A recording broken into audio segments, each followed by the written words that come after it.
Halo, salam sejarah. Kali ini bersama Paniko masih tentunya saya akan bercerita tentang masa demokrasi terpimpin. Pada masa demokrasi terpimpin ini yang dimulai karena apa?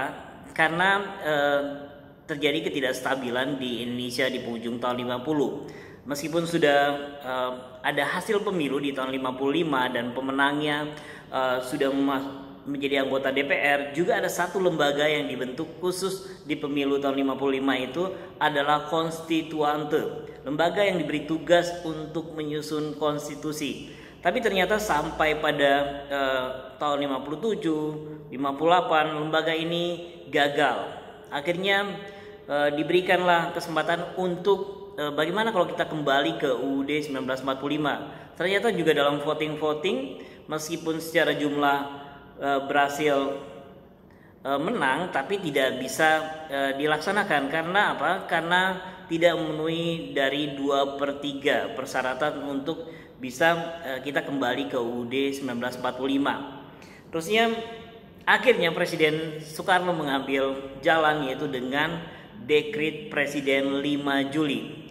Dan di Dekret Presiden 5 Juli inilah awal mula dari yang kita kenal sebagai masa demokrasi terpimpin. Ya, UUDS sudah tidak berlaku lagi. Terusnya kita kembali ke UUD 1945, tapi dengan demokrasi yang katanya waktu itu dianggap sebagai demokrasi yang ala Indonesia, yaitu dengan terpimpin.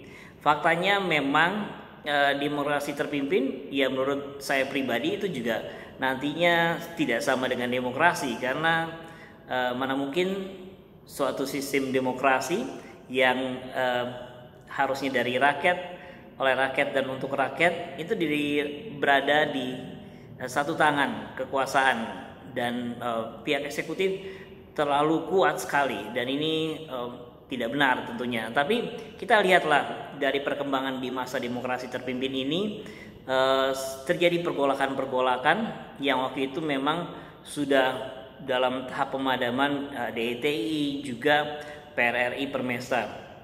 Tapi nantinya kita akan ada hambatan-hambatan dari luar juga terkait dengan wilayah kita yang belum dikembalikan oleh pihak Belanda, yaitu Papua atau Irian.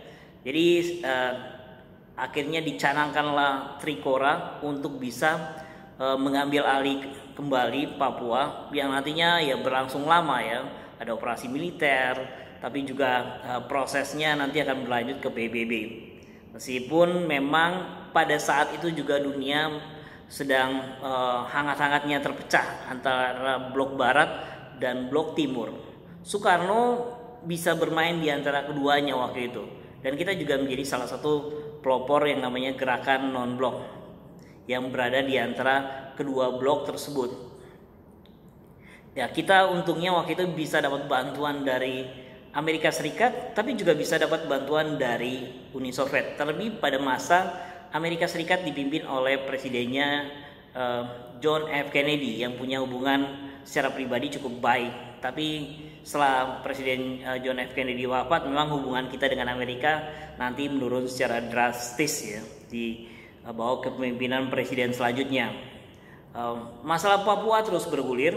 Di dalam negeri politik nanti ada yang dikenal sebagai Nasakom, nasionalis, agama, dan komunis. Ini yang berusaha untuk dikuatkan oleh Presiden Soekarno sebagai kekuatan dari Indonesia.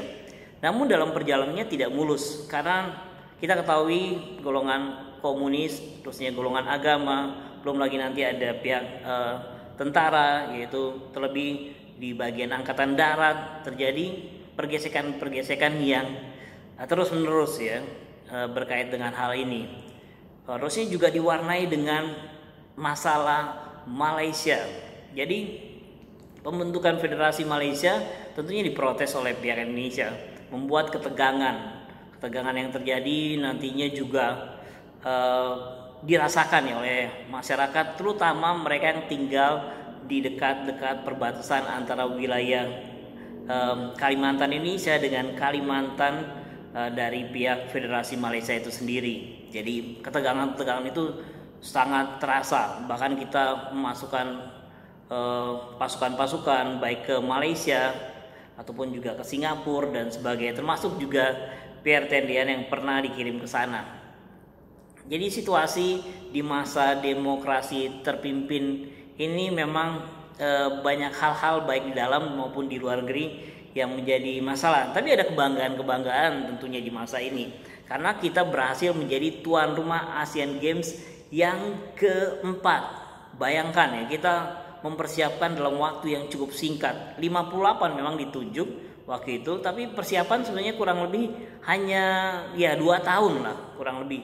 Dan kita mampu membangun suatu Gelora Bung Karno atau Senayan, waktu itu lapangan sepak bola yang megah, stadion sepak bola yang megah, mungkin yang salah satu yang terbaik waktu itu di masanya ya, dengan atapnya yang tanpa tiang ya, tiang penyangga di tengah-tengahnya yang bisa menghalangi penonton untuk menonton bola pas lagi mau gol, ketutupan tiang. Tapi di Indonesia tidak terjadi.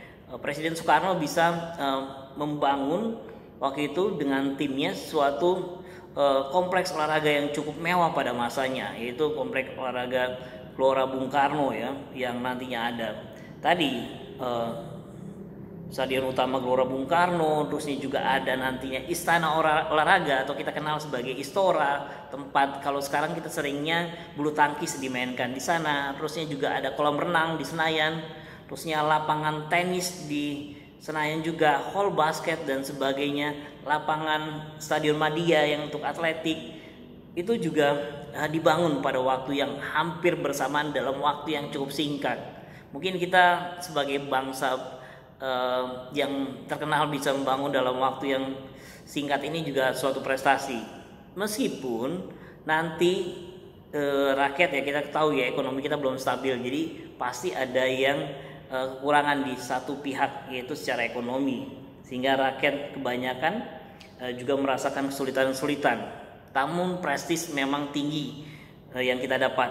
Bahkan di ajang Asian Games sendiri kita nanti memperoleh peringkat kedua, suatu peringkat yang sulit untuk diulangi kembali. Meskipun kita berharap sejarah bisa berulang. Meskipun di tahun 2018 kemarin kita menjadi tuan rumah Asian Games di tempat yang hampir sama, sejarah itu belum bisa berulang. Meskipun ada prestasi-prestasi yang meningkat, kita penyelenggaraan yang cukup baik di tengah masyarakat Asia. Untuk ukurannya di tahun 2018, di tahun 62 kita menjadi salah satu pelopornya tentunya. Ada TVRI juga waktu itu. Terusnya jangan lupa kita ada yang namanya Hotel Indonesia, patung selamat datang yang dibuat untuk menyambut tamu-tamu waktu itu. Jadi mulailah era baru, era adanya televisi, era kita punya komplek olahraga yang megah.